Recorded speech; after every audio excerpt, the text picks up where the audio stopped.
Bonsoir mesdames et messieurs, chers téléspectateurs d'Africa Télévision, la chaîne du continent. Et merci encore une fois pour votre fidélité à notre rendez-vous du vendredi soir pour À votre avis. Le 7 août dernier, À votre avis vous a proposé un débat autour de l'exemple grec dans l'hypothèse où celui-ci aurait pu inspirer les élites gouvernantes et les peuples africains. Il est ressorti, vous vous en souvenez, de cette émission, la nécessité, et je dirais même l'urgence d'un changement en profondeur pour sortir l'Afrique du cercle vicieux et infâme de la servitude. Que ce changement pourrait passer par des réformes structurelles ou par une gouvernance de rupture. Qu'à défaut de cet engagement politique structurel, nos peuples continueraient à croupir sous la férule de forces négatives internes et externes au service d'intérêts halogènes. L'Afrique doit donc changer de logiciel pour rompre avec la servitude internationale. L'extrémisme islamique, les guerres civiles, les épidémies, la destruction de son environnement, le pillage de ses ressources économiques, la pauvreté du plus grand nombre de ses habitants, la déshérence de sa jeunesse et le défaitisme fataliste qui inhibe sa conscience politique. Mais alors, quand et qui engagera cette mission de salubrité historique, les élites ayant failli politiquement, idéologiquement et moralement? Comment s'y prendre dès lors pour inverser la logique de l'échec en opportunité féconde? Quelle réforme ou quelle rupture devons-nous entreprendre pour sauver cette Afrique aujourd'hui agenouillée, humiliée et en perte d'elle-même?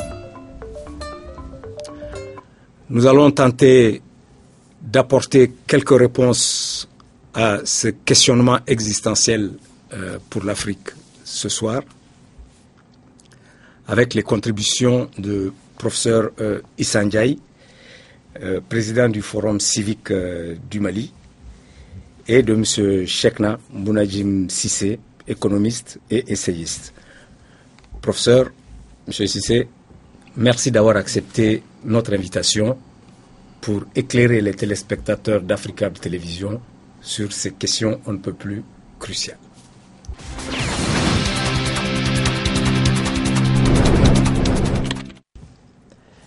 Mais avant, voyons ce que pensent les Africains dans le micro-trottoir d'À votre avis de notre question de ce soir.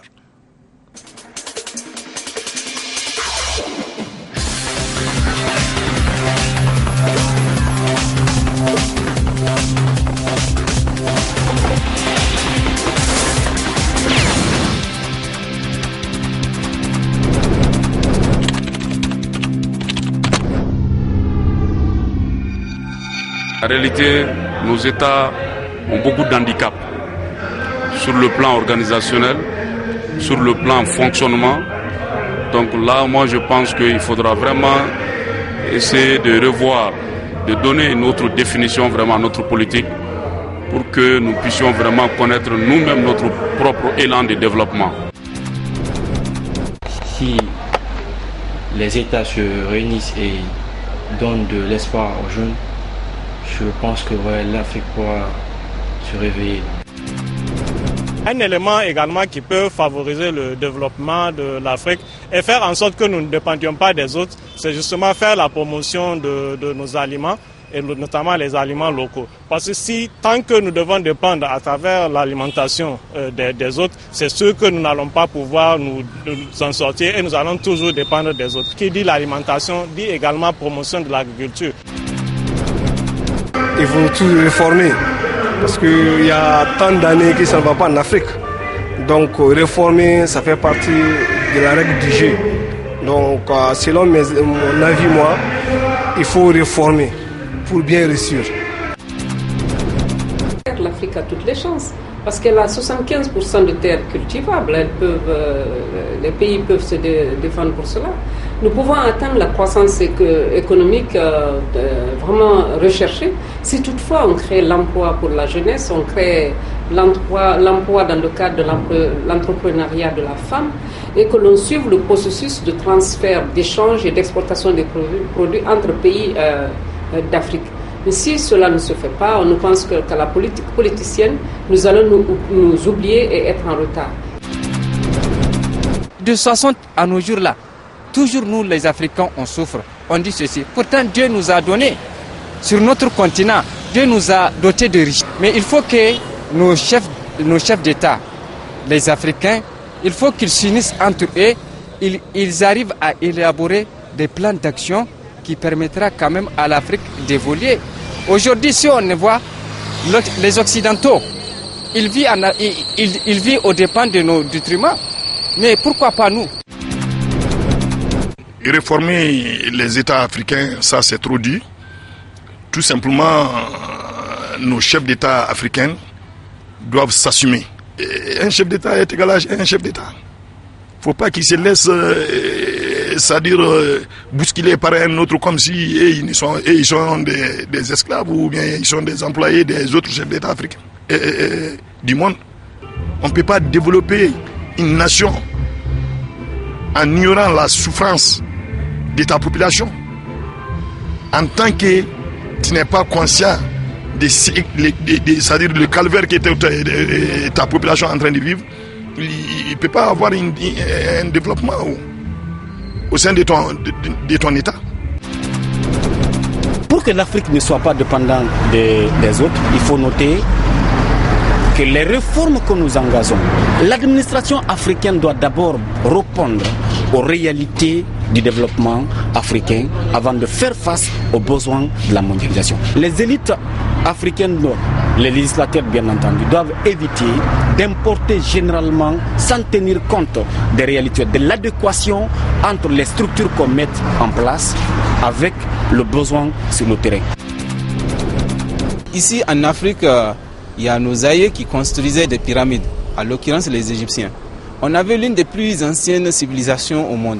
Mais du fait qu'on a perdu confiance en notre civilisation et à nos valeurs, ça fait qu'à chaque fois on essaie de se conformer aux valeurs des autres. Et ça y va de soi, si tu veux toujours te ressembler à l'autre, ça veut dire que ça y va de soi que tu ne fais plus confiance à ta propre valeur, donc tu ne peux plus te conformer à tes valeurs. Ce qui fait qu'à chaque fois on est derrière. Je pense que, vous me suivez du terme, on a été trop marginalisé par les Occidentaux qui nous ont vraiment colonisés et qui continuent à nous coloniser à mon humble avis, et que vraiment si on doit vraiment qu'on veut un changement, il faut qu'on parte vraiment à la réforme totale de l'Afrique.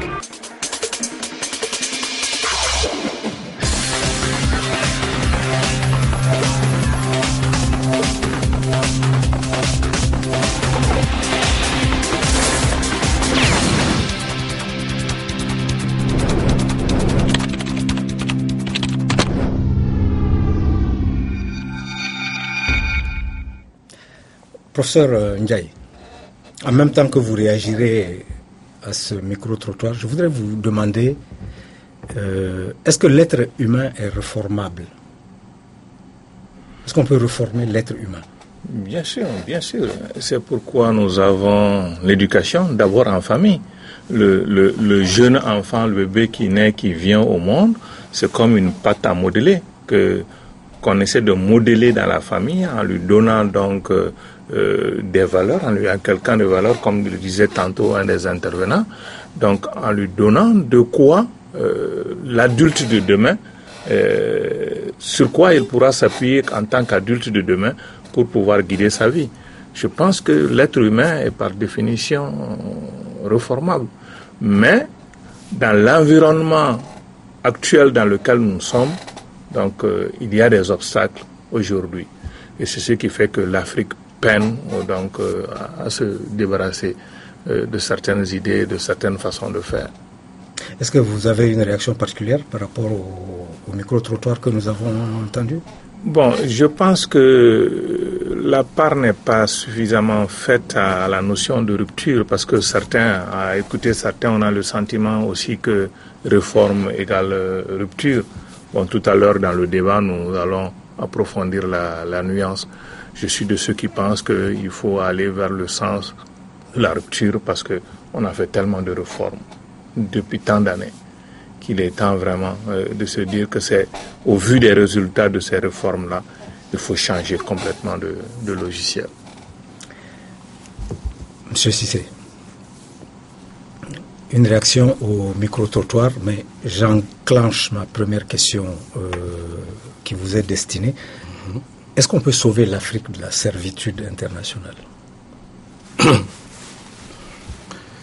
Monsieur Maliko, merci pour cette question-là. Je voudrais d'abord réagir au micro-trottoir. C'est vrai que les intervenants, qu'ils soient à Niamey, à Conakry ou à Mopti, ont dépeint la situation de l'Afrique. De l'Afrique qui a ses atouts, mais de l'Afrique aussi qui a ses handicaps. Je vais prendre ma distance par rapport à un intervenant, je pense qu'il est de Mopti, quand il s'agit de se mettre en victime. Je pense que le débat qui doit être celui de l'Africain aujourd'hui, c'est pas la victimisation, c'est la responsabilisation. L'Occident a ses intérêts, vous avez rappelé ça lors de plusieurs émissions en vous écoutant, et plusieurs d'ailleurs chercheurs africains. Il est temps que l'Africain puisse assumer sa part de responsabilité dans ce qui est l'avenir de l'Afrique. Vous parlez de la servitude imposée ou la servitude voulue. Alors moi je pense que c'est une servitude voulue.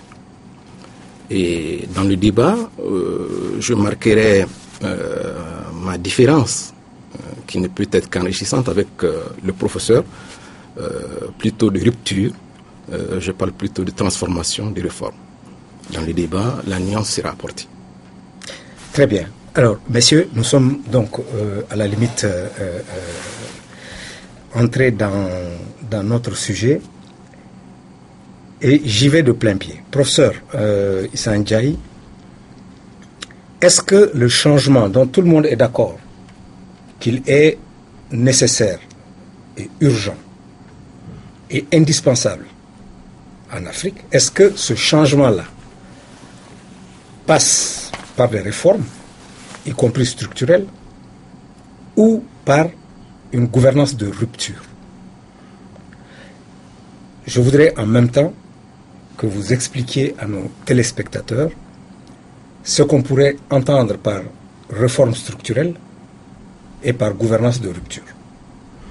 Bien, je pense que depuis 25-30 ans, nous sommes dans les réformes structurelles.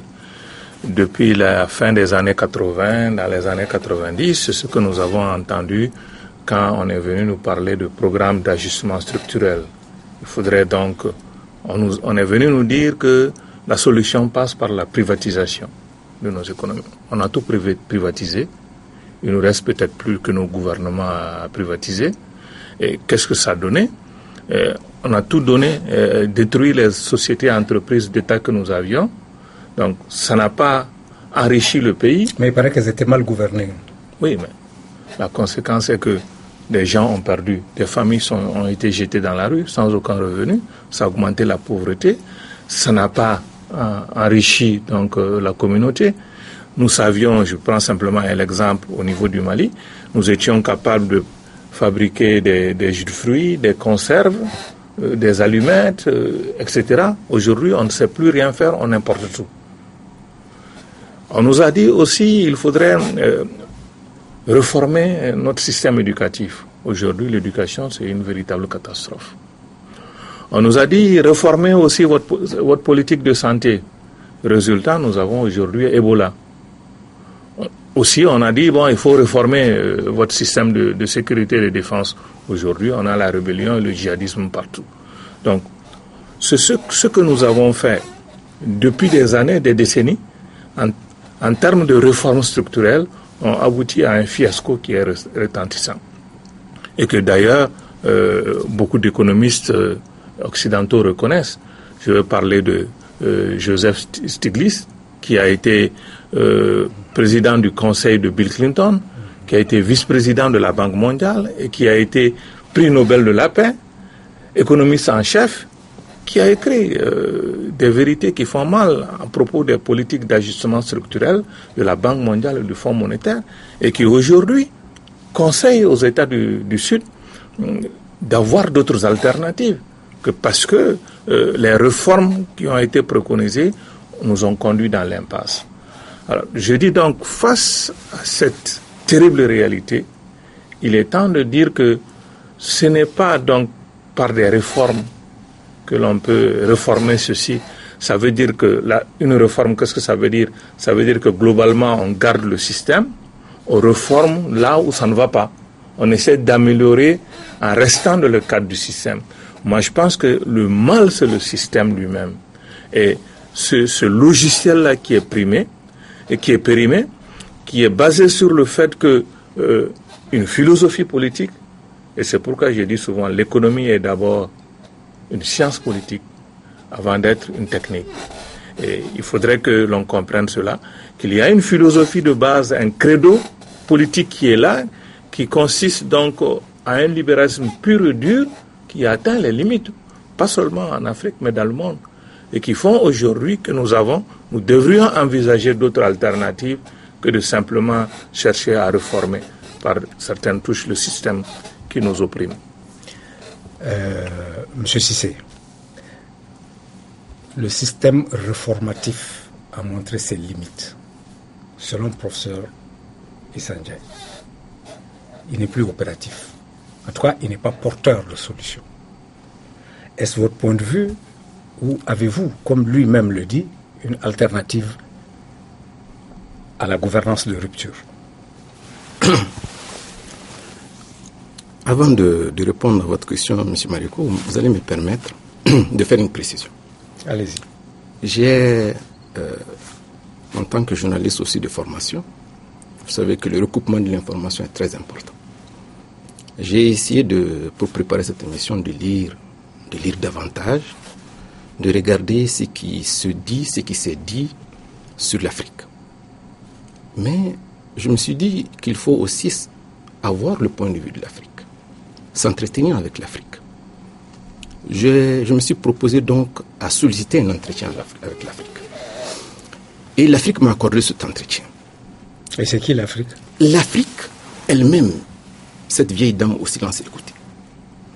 Je l'ai retrouvée perchée sur une colline, assise sur une mine d'or, en train de tendre la main.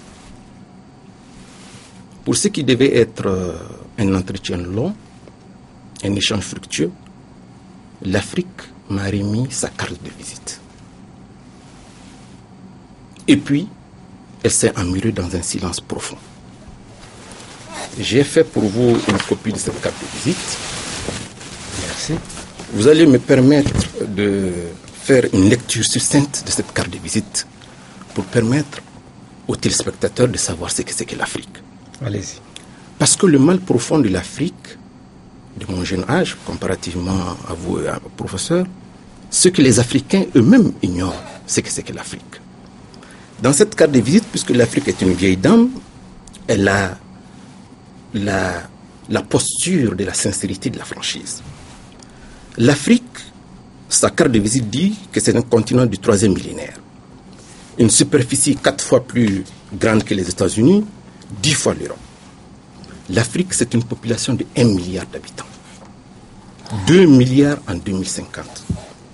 L'Afrique, à cette échéance, 1 habitant sur 4 serait africain dans le monde. L'Afrique, c'est un potentiel minier exceptionnel, unique dans le monde.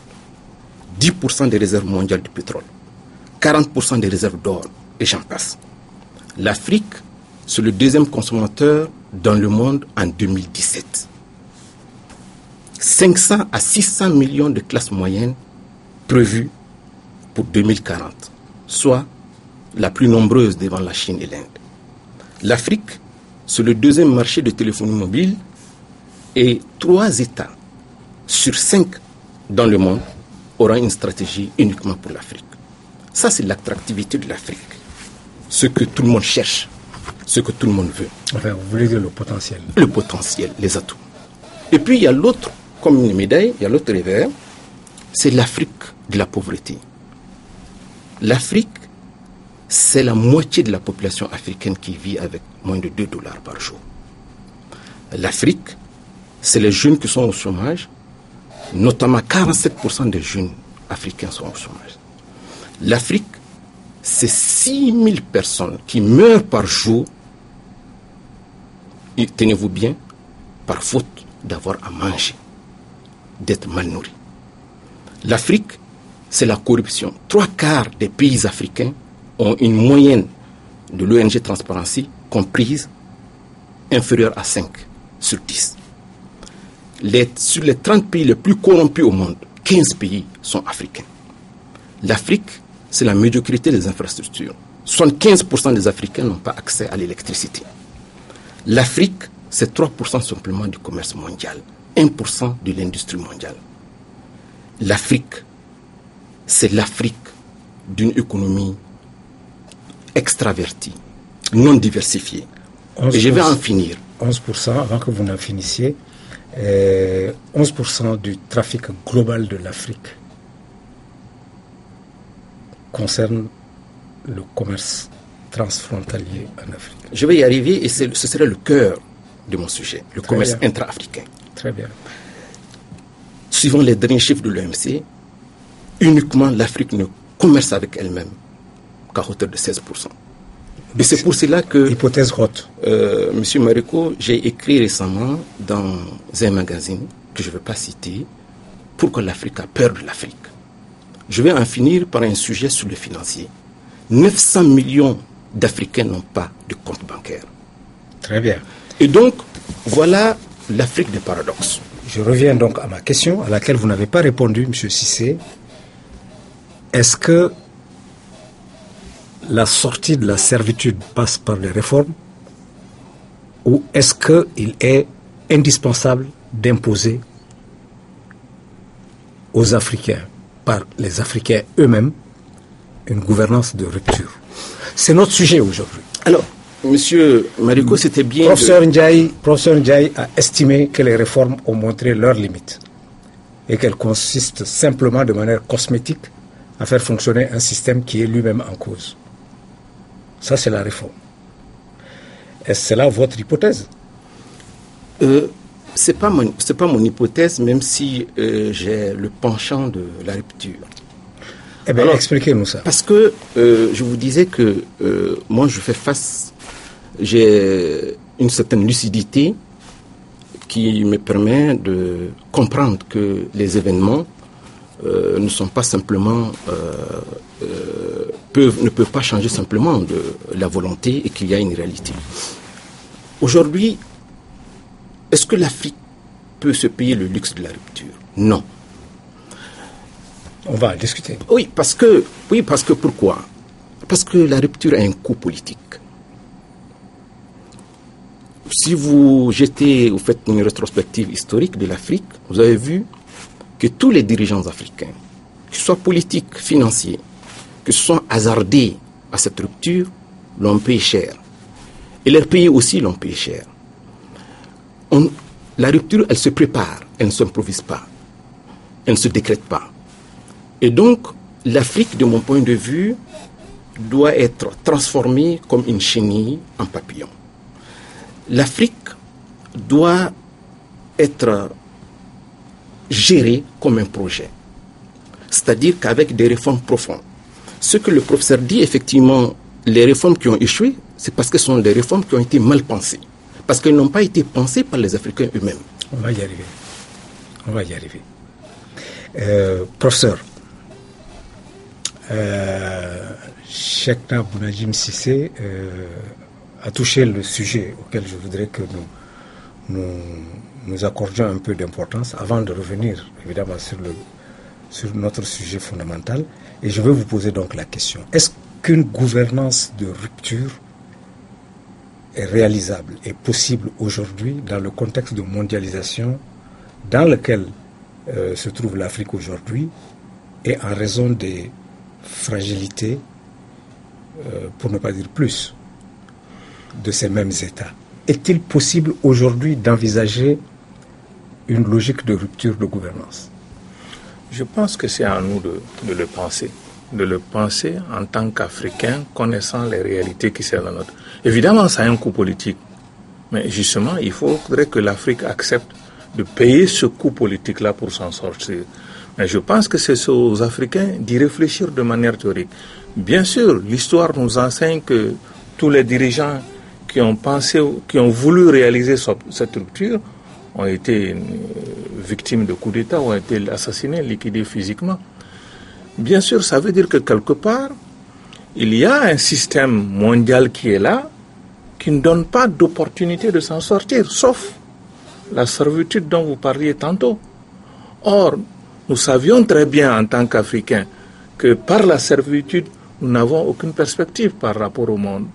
Donc, il nous faut accepter théoriquement la nécessité de cette rupture.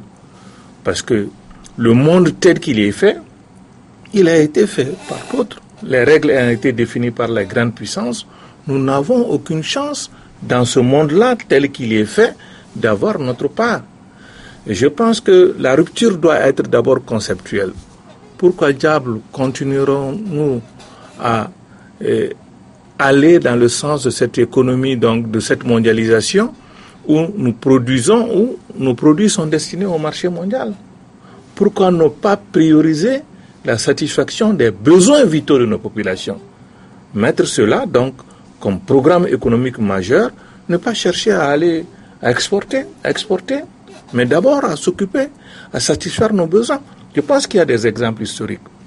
La Chine dont on parle aujourd'hui, pourquoi elle a pu émerger en tant que puissance mondiale, jusqu'à servir d'exemple pour d'autres? Parce qu'elle s'est donné la peine de construire une base économique nationale autonome, une industrie. Elle a essayé de résoudre le problème de la production avant de penser au marché mondial. Vous pensez que les pays africains peuvent s'en inspirer? Bien sûr. Et je pense que si vous lisez, si on en revient à Nkrumah dans sa théorie de l'intégration africaine, il parlait essentiellement de cela. Donc, de créer une base industrielle autonome à l'Afrique qui puisse permettre à l'Afrique... Ça n'a pas pu être possible. Ça n'a pas pu être possible parce qu'il y a eu les jeux contraires. Il y a eu le manque de volonté aussi des dirigeants africains de l'époque qui étaient pour la plupart pilotés par les Occidentaux et qui font que maintenant, aujourd'hui, on parle d'intégration africaine, mais intégration en tant que marché. Je pense que le problème est mal posé tant que nous la poserons en termes d'abord de marché. L'intégration, il faut intégrer la production africaine. Que c'est seulement en produisant, en réglant les problèmes de production, que nous pourrons créer une base industrielle. Je pense que c'est ce que les Chinois ont compris. Et deuxièmement, qu'est-ce que les Chinois ont fait? Aujourd'hui, ils se sont ouverts au monde après avoir créé. Mais on ne peut pas investir en Chine en étant avec un capital majoritaire. Je pense que d'autres pays comme le Ghana de Rawlings dans le temps ont essayé ceci. Si on veut venir investir au Ghana, par exemple, à l'époque, on ne peut investir qu'en s'associant à un Ghanéen. Et de deux, on ne peut pas être investisseur majoritaire. Ça veut dire que les Chinois se sont donné les instruments politiques nécessaires pour en quelque sorte contrôler les capitaux qui viennent chez eux. Et quand il y a des bénéfices qui sont produits, on ne peut pas les rapatrier aussi comme ça. Donc ça veut dire que l'État chinois a joué pleinement son rôle de régulateur économique pour protéger les bases de l'économie nationale. Je pense que des exemples comme ça peuvent nous inspirer et que même au Mali, lors de la Première République, c'est des expériences que nous avons tentées.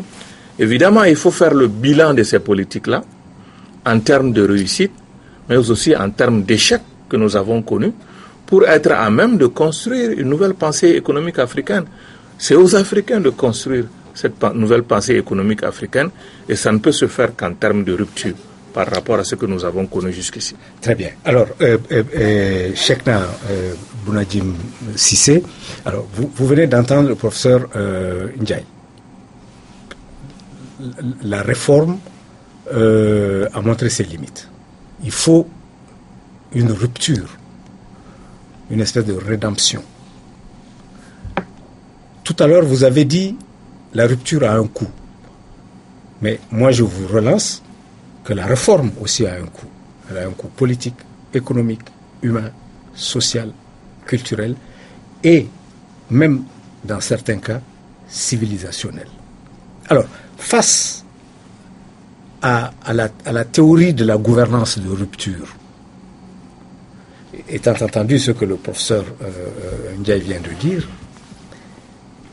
qu'est-ce que le réformateur peut proposer de pertinent et de mieux?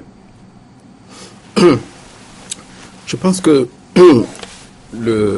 au risque que le débat s'enlise sur la philosophie, ce n'est pas simplement une gouvernance de rupture dont parle le professeur. Il parle de modèle économique de rupture. La gouvernance faisant partie de ce modèle-là. Bien sûr. Alors, on va se rejoindre sur 2 points et les différences vont se faire sentir d'elles-mêmes. Là où on va se rejoindre, c'est que aujourd'hui, la majorité des pays africains qui sont sous programme du Fonds monétaire international, le cadre s'appelle le cadre structurel de lutte contre la pauvreté. Je crois que sur ce plateau-là, sur un débat sur la rupture du fonds, j'avais dit que j'avais une différence fondamentale conceptuelle. On ne peut pas créer la richesse en luttant contre la pauvreté. On crée la richesse en produisant. Donc, je ne sais pas comment les gouvernements africains peuvent accepter que le socle de leur modèle économique soit basé sur la lutte contre la pauvreté. Parcourez le monde, parcourez la littérature, vous ne verrez aucun pays au monde, ni émergent ni développé, qui a pu asseoir, réussir en luttant contre la pauvreté. On doit créer de la richesse, de la production. Donc ça, c'est d'abord le premier élément en tant que formateur. Est-ce qu'on peut créer de la richesse dans les conditions objectives qui sont actuellement celles de nos pays? C'est ce que je dis, c'est-à-dire qu'aujourd'hui, que vous ne pouvez pas aller à la rupture sans un minimum de préparation. Il y a un préalable. Lesquels? Le préalable, c'est que vous avez vu l'état que j'ai décrit de l'Afrique. Mais l'Afrique manque de 2 choses. Il manquera plus de 2 choses lorsque le développement sonnera à sa porte. De la main-d'œuvre qualifiée. On peut la former. Il y a des établissements, il y a des écoles, il y a des ministères, il y a des... Mais, monsieur Marico, est-ce que vous voyez le drame qui se passe en Méditerranée? Ceux qui partent, c'est la main-d'œuvre africaine qui part, qui fuit en masse le continent. Qui va produire le jour où l'Afrique sera en position du développement? Deuxièmement, la deuxième chose, c'est les intellectuels. Il y a une étude de la CNUSED qui est parue en 2011 qui disait qu'il y avait beaucoup plus de médecins béninois en Île-de-France que de médecins béninois au Bénin. C'est un exemple. Mais pour dire qu'il faut d'abord que l'Africain lui-même ait une main-d'œuvre qualifiée, lui permettant effectivement de faire face aux défis de son développement. Mais M. Cissé, comment arrive-t-on à disposer de cette masse critique de personnel formé? Comment on y arrive dans les conditions objectives qui sont les nôtres? Mais ça veut dire que ça ne peut pas se décréter. Non, mais on est d'accord. Mais M. Marico, vous connaissez la formule de Michel Rocard, l'économiste ne se décrète pas. Je suis d'accord. Ça se prépare. Oui, mais comment on fait? Aujourd'hui, il faut arrêter cette fuite en avant. Former les Africains. Faire en sorte qu'il y ait un lien entre la formation reçue académique et le milieu professionnel. Mais ça fait 20 ans que j'entends parler de ça, M. Cissé. Mais vous l'entendez parce que vous savez que les relations économiques internationales se basent sur un jeu à somme nulle. Ce que vous produisez ici, c'est ce que vous allez importer pour aller produire, c'est ce que les autres exportent. Donc, toute importation qui n'a pas un sous-jacent de création de richesse ne peut que vous appauvrir. La balance commerciale de l'Afrique, elle est déficitaire. Vous pensez que le problème en Afrique, c'est notre faible capacité de production et de productivité? C'est un élément, entre autres. Professeur, j'arrive, avant que vous ne continuiez sur le deuxième, je vous donne la parole tout de suite. Professeur, je voudrais que vous réagissiez à cette vision productiviste de la solution. Oui, en d'autres termes, je disais justement, je suis d'accord avec Cissé quand il parle de nécessité de produire. Mais produire pour qui? C'est ça la question fondamentale.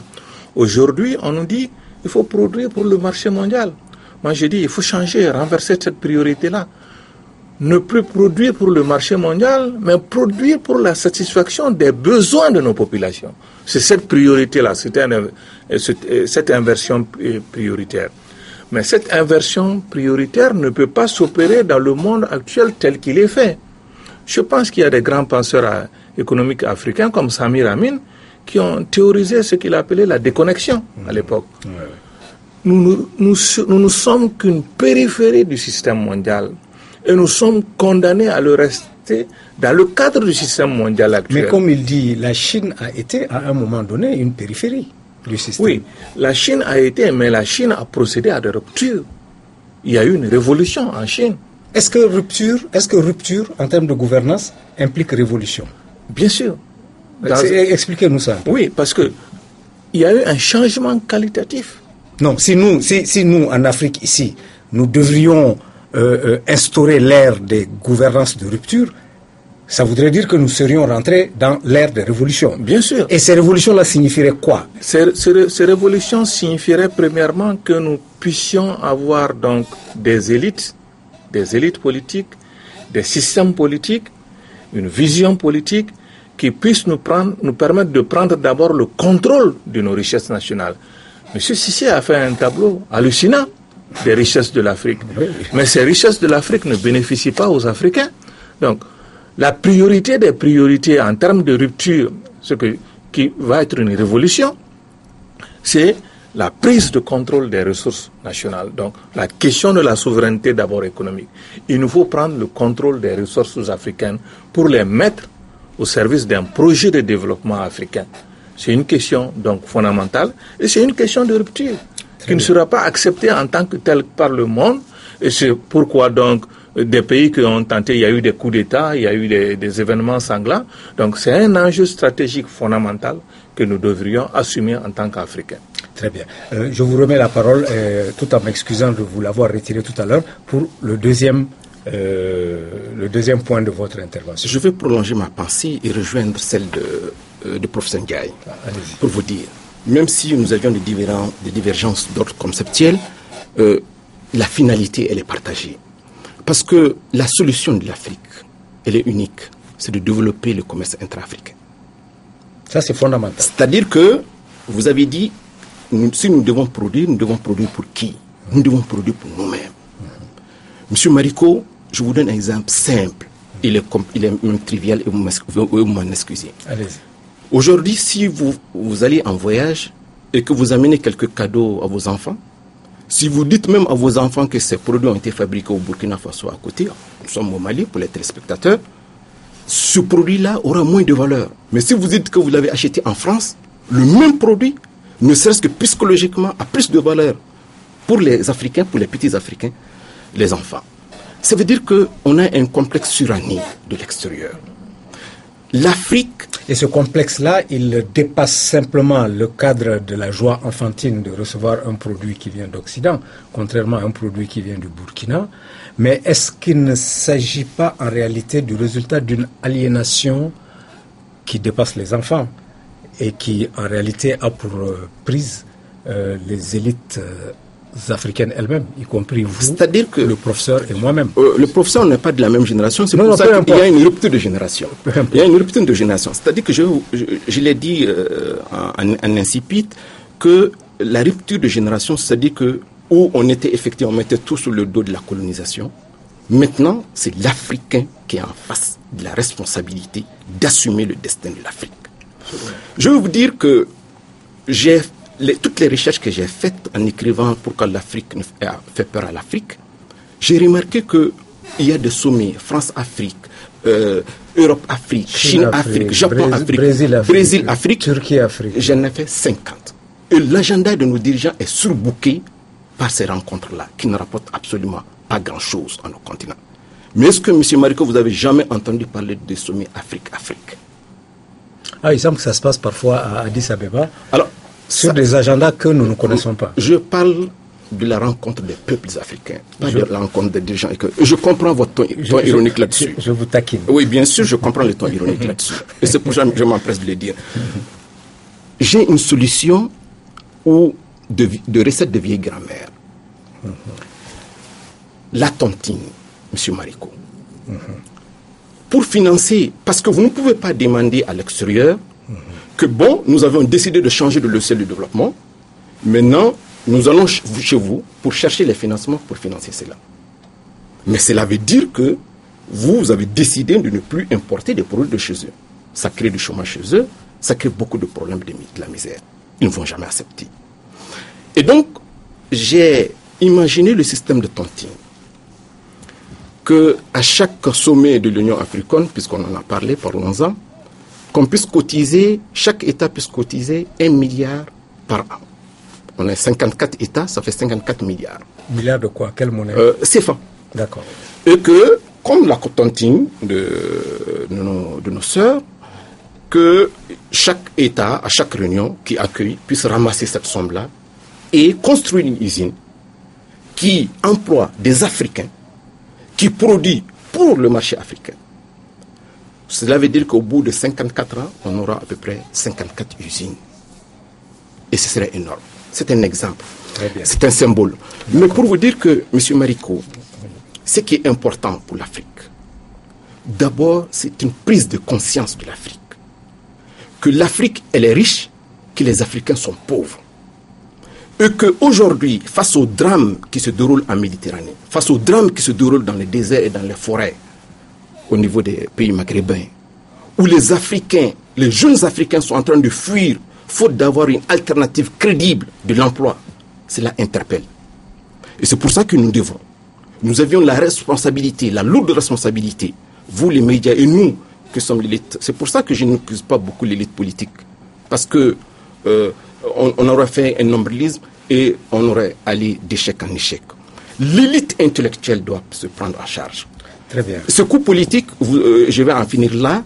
Je vais vous prendre un exemple simple, le franc CFA. Allez-y rapidement, il paraît que... Le franc CFA.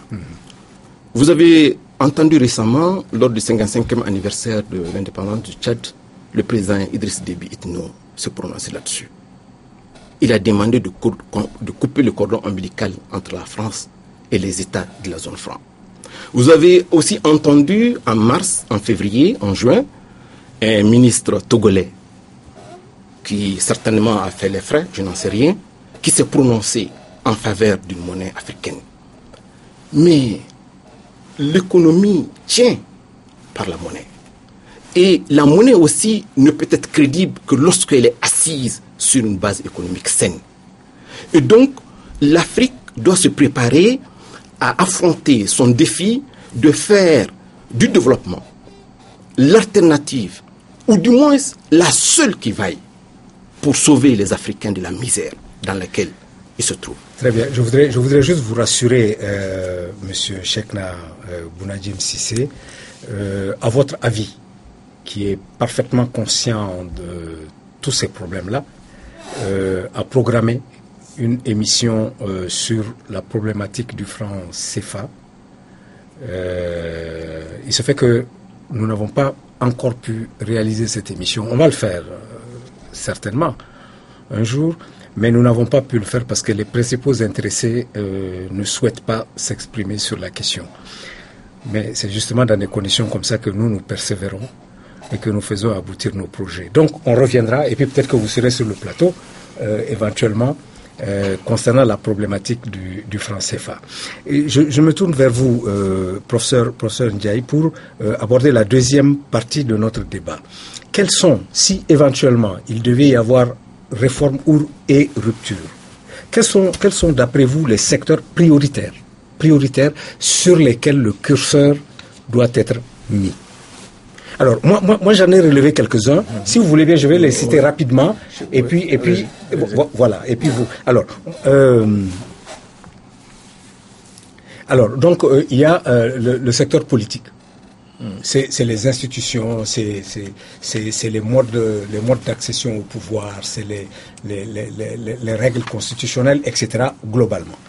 Il y a l'administration. L'administration, c'est la colonne vertébrale du développement.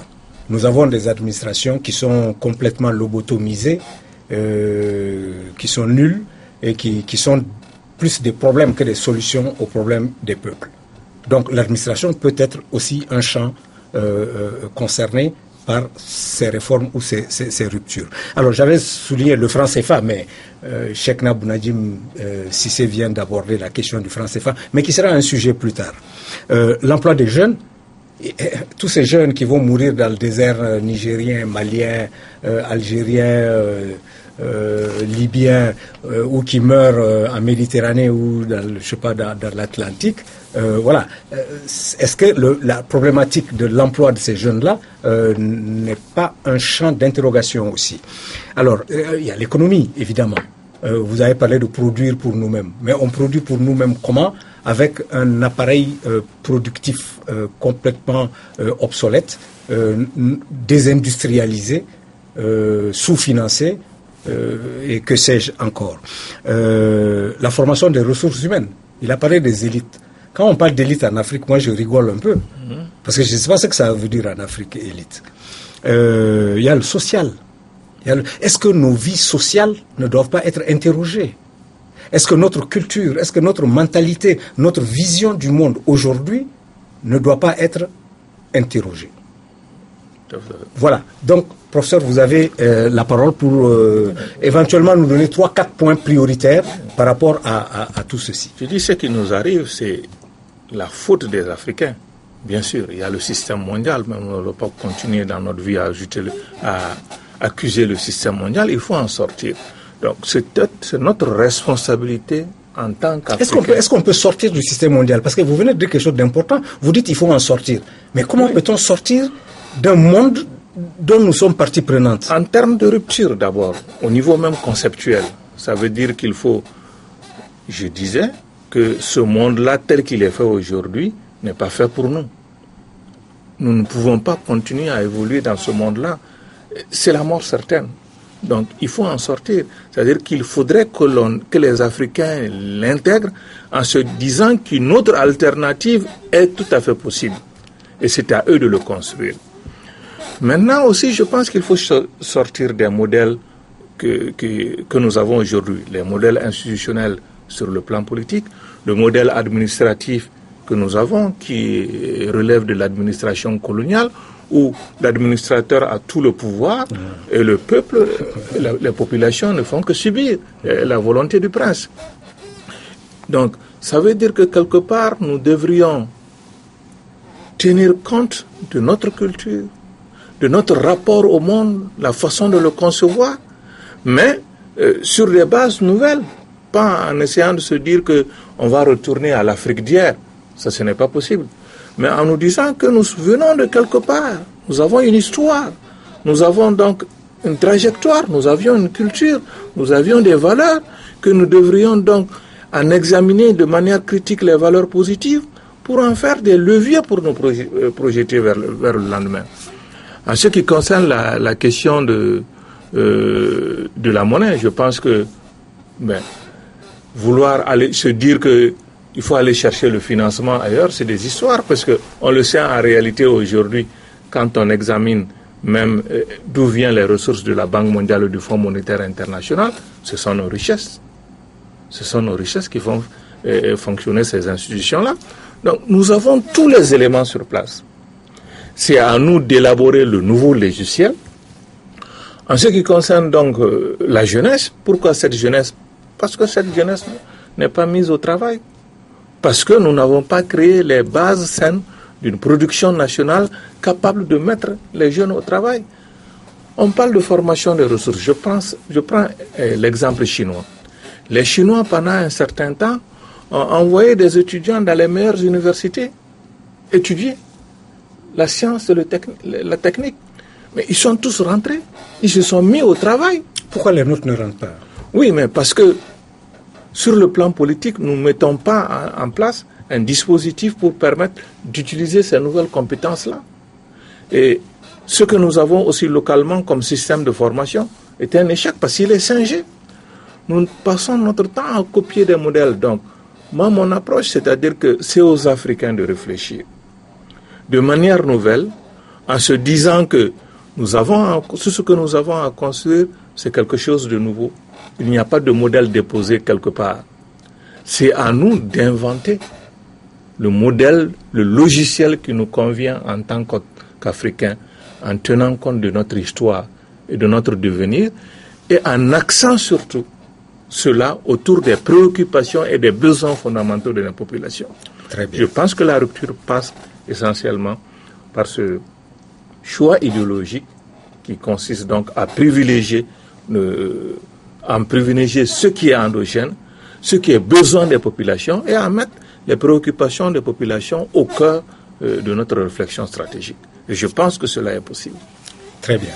Alors, nous sommes à la fin de l'émission. Évidemment, elle était destinée à éclairer les téléspectateurs d'Africab Télévision sur réforme, rupture. Il fallait qu'on comprenne de quoi il s'agit. Alors, je vous pose ma dernière question à vous, Monsieur Cissé. Quelles sont, d'après vous, les conditions minimales pour que, par exemple, des réformes structurelles aboutissent? Parce que le tout n'est pas d'engager les réformes. Il faut qu'elles aboutissent et qu'elles produisent leurs effets sur le quotidien et le futur de ceux à qui elle est destinée. Donc ça, c'est ma question. Quelles sont, d'après vous, les conditions minimales pour que cela soit? Avant de répondre juste à la question, vous allez me permettre il y a une réforme que vous n'avez pas citée, qui me paraît fondamentale, même primordiale. C'est important. C'est la réforme du secteur financier en Afrique. L'Afrique, le secteur financier africain n'appartient pas aux Africains. Parce que le professeur l'a dit tantôt, ce que la masse d'argent, les fonds que nous cherchons pour financer notre développement, se trouvent en Afrique. Vous aviez à peu près 18% de la mobilisation de l'épargne intérieure, alors que sous d'autres cieux, en Asie, il est de 40%. Et il y a 3 ou 4 points que je voulais souligner sur les réformes du secteur financier. Le premier, c'est qu'il faut créer des champions bancaires. C'est ce que le Maghreb fait. Et c'est ce qui fait qu'aujourd'hui, ils arrivent à essaimer leur modèle économique en Afrique subsaharienne. C'est ce que l'Afrique du Sud aussi fait. Deuxième élément, c'est qu'il faut aussi créer des banques publiques d'investissement. On nous a dit que le système économique doit être libéral et que l'État doit être à la périphérie du système. C'est pas vrai. Aujourd'hui, ce qui a permis de sauver l'Europe de la faillite, ce sont les États qui ont investi des milliards de dollars et d'euros pour sauver les banques. Il faut créer des banques publiques d'investissement en Afrique. Je l'ai dit, je ne cesse de le répéter comme un perroquet. Deuxième élément, la finance islamique. Troisième élément, la finance islamique. Il faut faire une réforme de nos lois bancaires pour permettre à ce que ces financements alternatifs dits islamiques puissent profiter. Je vous ai dit l'autre fois sur ce plateau que Londres, aujourd'hui, revendique la première place de la finance islamique mondiale. Très bien. Quatrième élément, c'est l'éducation financière. Il faut que les Africains ne partent pas dans les banques par nécessité, mais par envie et par culture. Très bien. Et pour aussi terminer, vous disiez quelles sont les conditions pour que... Je vais vous citer une seule condition et je vais en terminer là. Très bien. C'est la volonté, le fait de l'Afrique, que l'Africain croit en son continent, que c'est possible. Et si au terme de ce débat, nous arrivions à donner envie aux Africains de croire en leur continent, en ses faiblesses et en ses atouts, je pense qu'un grand pas sera fait. Merci, monsieur Cissé. Professeur Ndiaye, rapidement, vous avez 30 secondes. Je vais vous poser une question compliquée, mais 30 secondes. La servitude étant ontologiquement aliénante, comment est-ce qu'un peuple en guérit? Oui, en guérit en se disant que on est esclave que parce qu'on veut l'être esclave. Et que lorsqu'on veut être libre, on assume pleinement sa liberté. Je pense que c'est ça la leçon qu'il faut en tirer. Merci professeur, et nous en ferons la conclusion de cette émission, mais je suis sûr que nous reviendrons prochainement sur des thèmes connexes à celui-là. Merci professeur Issa Ndiaye. Merci monsieur Cheikhna Bounadjim Cissé d'avoir éclairé les téléspectateurs d'Africab Télévision sur ces problématiques compliquées, mais dont il faut qu'on parle et qu'on parle pour le bien de notre continent. Merci encore une fois. Merci. Mesdames et messieurs, Afrique, ma belle Afrique, mon Afrique adorée, comment avons-nous pu accepter de faire de toi la poubelle de la planète? Pourquoi est-ce toi qui est devenu le déversoir des vieux frigos, des vieux ordinateurs, des vieux téléphones, des vieilles voitures, des vieux draps de lit, des vieilles couvertures, des vieux lits d'hôpitaux et de toutes les vieilleries dont nulle part au monde on en veut? Pourquoi est-ce toi, Afrique, mon Afrique, pourquoi est-ce toi le réceptacle des déchets du monde? Rendez-vous vendredi prochain pour la reddition des comptes. Comme vous savez, vous pouvez nous envoyer vos avis, vos points de vue, vos observations au 00223 44 20 80 80, vos SMS au 00223 74 22 59 73 et vos mails à votre avis @africaptelevision.com.